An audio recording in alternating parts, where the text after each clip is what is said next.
ये पढ़ रहे हैं।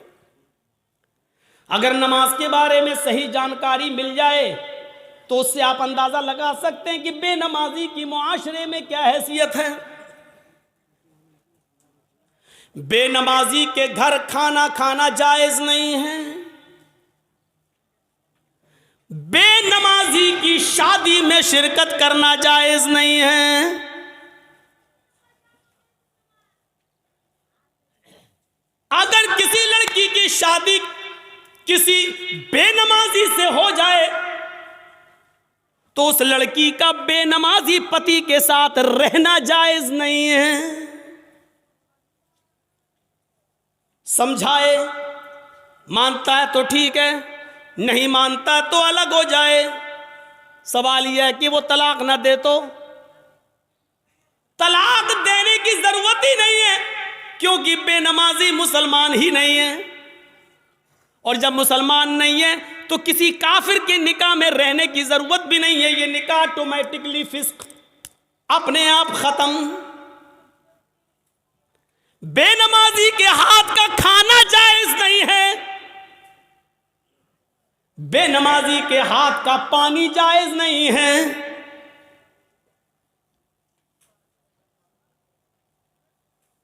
बेनमाजी अगर मर जाए तो उसकी नमाज़े जनाजा पढ़ना जायज नहीं है।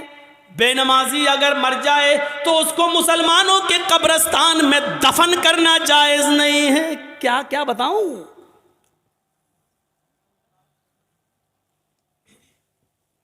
लेकिन सब चल रहा है। कितना बड़ा दिल गुर्दा है आज, जिसकी हैसियत ये हो और शादी के मौके पर हम ये ना देखें। पूछते हैं लड़की पढ़ी लिखी है? हाँ। कितनी? कुरान पढ़ी है। कितना बड़ा कारनामा है, कुरान पढ़ी है। और कुरान खुलता कब है? रमजान में। फिर पूरे रमजान तक बंद रहता है।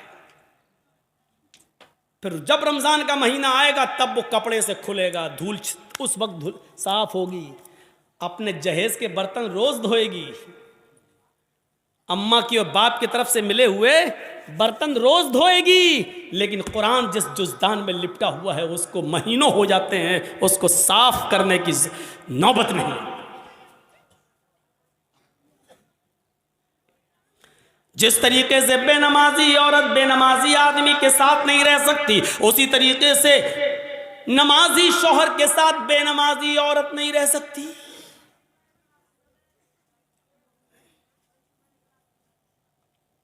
देख रहे हैं आप? इन नबियों पर भी नमाज फर्ज थी। यह अलग बात है कि किसी नबी के ऊपर 2 रकात फर्ज थी, किसी नबी के ऊपर 4 रकात फर्ज थी, किसी नबी के ऊपर 3 रकात फर्ज थी, किसी के ऊपर 2 टाइम की थी, किसी के ऊपर 3 टाइम की थी, सुबह दोपहर शाम, और किसी के ऊपर 5 टाइम भी थी, किसी के ऊपर 4 वक्त की भी नमाज फर्ज थी।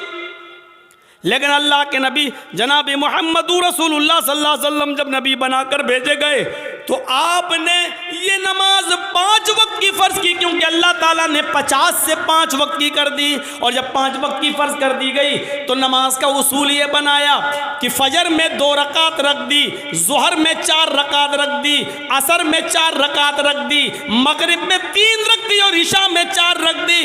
क्योंकि किसी नबी के ऊपर 2 थी, किसी के ऊपर 3 थी और किसी के ऊपर 4 थी। 2 से कम नहीं थी और 4 से ज़्यादा किसी के ऊपर फर्ज नहीं थी। इसलिए अल्लाह के नबी ने 2 भी रखी, 3 भी रखी और 4 भी रखी, ताकि लोगों को इस बात का इल्म हो जाए कि मैं किसी नबी के खिलाफ नहीं हूँ। मैंने फजर में 2 रकात नमाज फर्ज की है ताकि उन नबियों की भी इक्तिदा हो जाए जो 2 रकात जो पढ़ा करते थे। 3 रकात भी मैंने मगरिब में रख दी है, क्योंकि कुछ नबियों पर 3 वक्त 3 रकात फर्ज थी, तो मैंने उनको की 3 रकात भी रख दी ताकि उस नबी की सुन्नत भी जिंदा हो जाए। और जिन नबियों पर 4 रकात फर्ज थी हमने ज़ुहर, असर और इशा में 4 रकात फर्ज कर दी ताकि उस नबी की सुन्नत पर भी अमल हो जाए। मैं नबियों का मुखालिफ नहीं हूँ, मैं रसूलों का मुखालिफ नहीं हूँ। हाँ, मैं आखिरी नबी हूँ। अब तरीका मेरा चलेगा, अब रास्ता मेरा चलेगा। दुनिया में तीन ही किस्म की मखलूक है। एक मखलूक जो हमेशा खड़ी रहती है, जैसे पेड़, दरख्त, पहाड़, ये खड़े हैं। कुछ मखलूक झुकी हुई होती है, जैसे भैंस, बकरी, गाय, भेड़। आप देखिए, हम लोग जब ऐसे रुकू में चले जाएं तो बिल्कुल वही शक्ल हो जाती है। और कुछ मखलूक ज़मीन से चिपकी हुई होती है, जैसे छिपकली, चूहा। दीवार पे भी चढ़ेगा तो चिपका हुआ होगा, ज़मीन पे होगा तो ऐसे होगा। ये तीन ही किस्म की मखलूक है, चौथी कोई किस्म नहीं है। और अल्लाह कहता है युसब्बिहु लिल्लाहि मा फिस समावाति व मा फिल अर्द, ज़मीन व आसमान की सारी मखलूक अल्लाह की तस्बीह बयान कर रही है, अल्लाह की हम्द व सना बयान कर रही है। अल्लाह के नबी सल्लल्लाहु अलैहि वसल्लम ने नमाज में ये तीनों कंडीशन लागू कर दी है। अल्लाहु अकबर।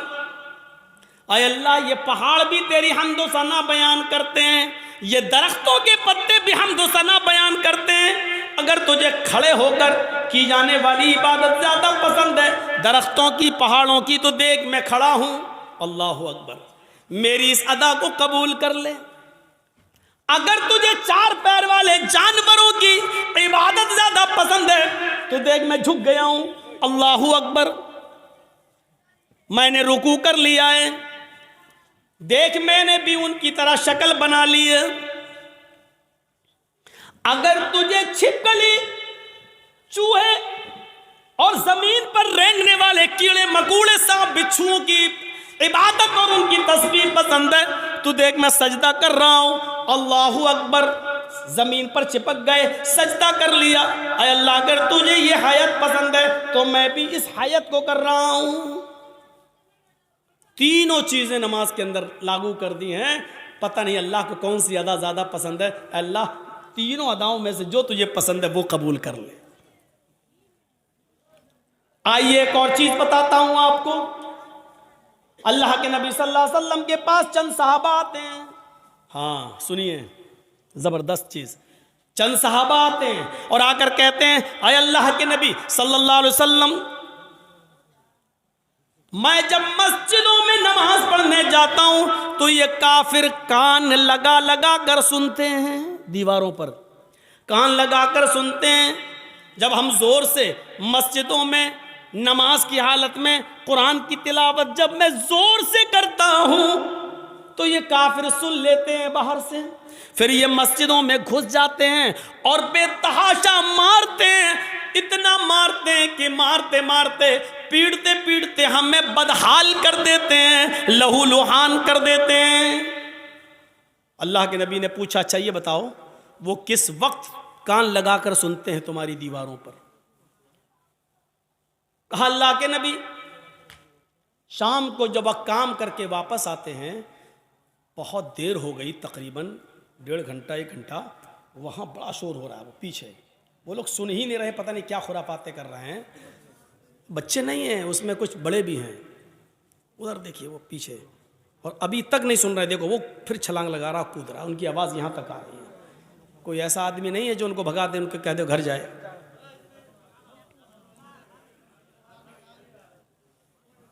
इतने शैतान बच्चे, इनके माँ बाप से पूछो, हमें हमारा दिल कहता है ये रात में पैदा हुए होंगे।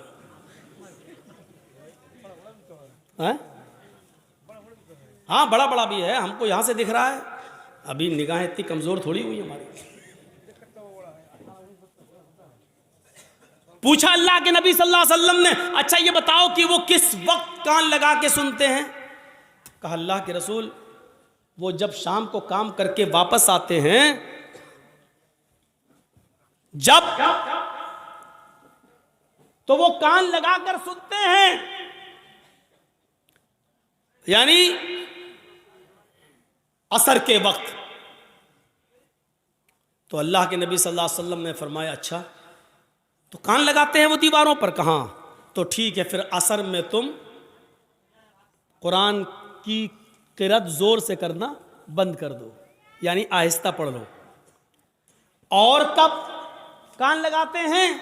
कहा अल्लाह के रसूल, कैलूला करते वक्त, हम लोग जब दोपहर में काम करके आते हैं, घर में खाना खा के थोड़ा सोते हैं, कैलूल यानी जोहर की नमाज के वक्त वो कान लगा कर सुनते हैं और हमको पकड़ के मारते हैं जब हम जोर से कुरान की तिलावत करते हैं तब। तो अल्लाह के नबी ने कहा जोहर में भी तुम कुरान को आहिस्ता पढ़ो। देखिए, आपने ये नहीं कहा कि नमाज घर में पढ़ लो। मकामी आदमी हो, जो कहीं का रहने वाला हो, आप अपने गांव के रहने वाले हैं, तो आप अपने घर पे नमाज नहीं पढ़ेंगे। कोई मुसाफिर आदमी है, सफ़र से आया है, तो वो जहाँ ठहरा है, जहाँ रुका है, वो नमाज पढ़ सकता है अपने मकाम पर जहाँ वो ठहरा है, इसलिए कि उसको कसर में करना है, 2 रकात पढ़ना है। और मुसाफिर जोहर और असर एक साथ पढ़ सकता है, मगरिब और इशा एक साथ पढ़ सकता है, वो 2 नमाजें मिला सकता है, उसको गुंजाइश है, लेकिन मकामी आदमी को नहीं। अल्लाह के रसूल ने उनसे क्या कहा? अच्छा, जोहर में मारते हैं और असर में मारते हैं, कहा तो ठीक है, जोहर में आहिस्ता पढ़ लो और असर में आहिस्ता पढ़ लो। अच्छा ये बताओ मगरिब में? का अल्लाह के रसूल वो बहुत देर से आते हैं, तो मगरिब में वो कान लगा के नहीं सुनते हैं, तो आपने फरमाया फिर मगरिब में कुरान की तिलावत ज़ोर से करो। अच्छा इशा में? हाँ, अल्लाह के नबी जब वो घर कारोबार करके खेती बाड़ी करके वापस आते हैं तो इशा में भी कान लगा के सुनते हैं। आपने हाँ, तो वो इशा में भी नहीं सुनते हैं क्योंकि थके हुए होते हैं, खाना खाया और सो गए। मगरिब के बाद आते हैं, सुनते नहीं हैं, इसलिए आपने कहा मगरिब में पढ़ो ज़ोर से। इशा की नमाज आप इतनी देर से पढ़ते हैं कि उनको नींद आ जाती है, वो इशा में भी नहीं सुनते, आपने फरमाया तो इशा में भी पढ़ो। अच्छा फजर में? कहा अल्लाह के नबी फजर में तो वो खुद ही घोड़ा बेच के सोते रहते हैं, तो आपने कहा फिर फजर में भी ज़ोर से तिलावत करो। पहले ये 5 वक्त ज़ोर से तिलावत होती थी, 5 नमाजों में ज़ोर से पढ़ा जाता था अल्हम्दुलिल्लाह रब्बिल आलमीन। जब सहाबा ने शिकायत की कि अल्लाह के रसूल ये हमें मारते हैं, कानों में दीवारों पे कान लगाते हैं, सुन लेते पढ़ रहे हैं तो मारते हैं, पीटते, इतना मारते हैं कि लहू लुहान हो जाते हैं। तो आपने कहा कब मारते हैं? कहा जोहर में। आपने कहा जोहर में आहिस्ता पढ़ो। कब मारते हैं? कहा असर में। असर में भी आहिस्ता पढ़ो। मगरिब में? कहा नहीं, जोर से पढ़ो। इशा में सो जाते हैं वो, जोर से पढ़ो। फजर में नहीं उठते हैं वो, जोर से पढ़ो। मेरे भाइयों, ये सिलसिला चलता रहा, बहुत दिनों तक ये सिलसिला चलता रहा, और इतने दिनों तक ये सिलसिला चला कि मक्का फतह हो गया। जब मक्का में कामयाबी मिल गई और नबी की हुकूमत आ गई, तब सहाबा किराम ने फिर अर्ज किया। अब जो चीज बताना चाहता हूं वो सुनिए। अब सहाबा ने अर्ज किया, आए अल्लाह के नबी, जब हमारे हालात खराब थे, जब ये हमें मारते थे, पीटते थे, जिसकी वजह से आपने आहिस्ता पढ़ने का हुक्म दे दिया था जोहर में और असर में, अब तो ये मारते नहीं हैं, अब तो हुकूमत हमारे हाथ में आ गई, अब तो मक्का और मदीना की बागडोर हमारे हाथ में है, तो आए अल्लाह के नबी हमें पहली वाली इजाजत दे दीजिए, अब हम फिर से 5 वक्त की नमाजों में जोर से तिलावत करें। भाई हालात अब खत्म हो गए, पहले हालात बुरे थे इसलिए आपने आहिस्ता पढ़ने को कह दिया, अब तो हमारे फेवर में है हालात, अब तो हमारे हक में है हालात, तो अब क्यों हम आहिस्ता पढ़ें, अब हम जोर से पढ़ेंगे। आपने कहा नहीं, नहीं, बिल्कुल नहीं। सहाबा ने कहा अल्लाह के रसूल, क्या ये वजह नहीं थी कि ये लोग हमें मारते थे इसलिए आपने आहिस्ता पढ़ने के लिए कह दिया था? आपने कहा वजह यही थी। कहा जब वो रीज़न ख़त्म हो गया, जब वो वजह ख़त्म हो गई, तो अब ज़ोर से पढ़ने की इजाज़त क्यों नहीं दी जा रही है? अल्लाह के नबी ने क्या फरमाया?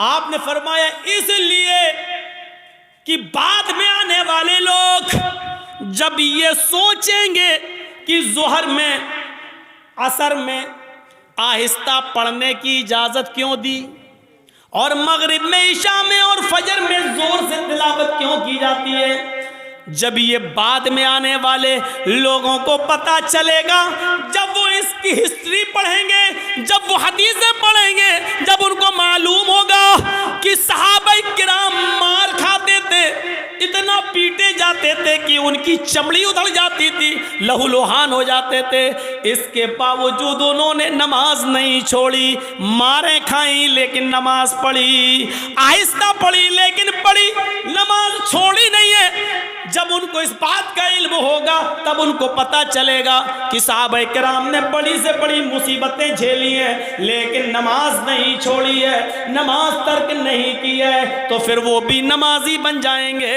वो भी नमाज के पाबंद हो जाएंगे।